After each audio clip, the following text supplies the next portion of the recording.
তুমি স্কুলে হাঁস মুরগি নিয়ে এসেছো কেন? আব্বা আম্মা বাড়িতে নাই, ঢাকা গেছে। এখন যদি হাঁস মুরগি শিয়ালে দইরা লইয়া যায় তাহলে তো মোকে লস হইয়া যাইবো গা, তাই ওদের সাথে লইয়া আইছি। এই বাবু, প্লেনে হাঁস মুরগি নিয়ে যাওয়া যাবে না।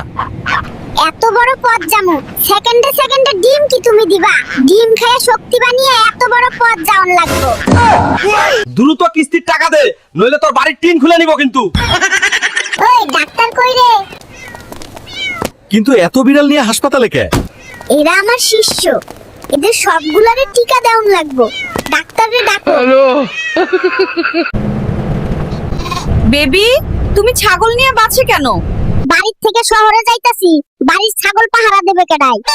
চোর যদি চুরি করে লইয়া যায়, ক্ষতিপূরণ কি তুমি দিবা? লাগবো না তোমাকে ড্রেস, এই ড্রেসের জন্য আমার সর্বনাশ হইছে। Extremely sorry. কি হয়েছে বলুন? পাকিস্তানি ড্রেস বলে গুলিস্তানের মাল ধরাই দিছো, আমার গার্লফ্রেন্ড আমারে ছাইড়া ভাগছে।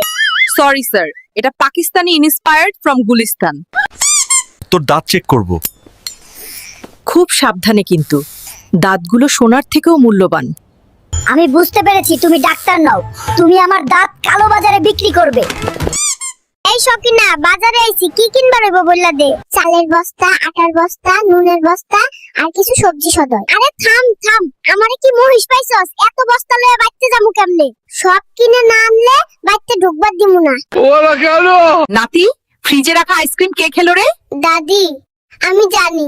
সেই হতভাগাকে তুই শুধু বল। দাদা খেয়েছে আইসক্রিম। বুড়োর আজ খাওয়া বন্ধ।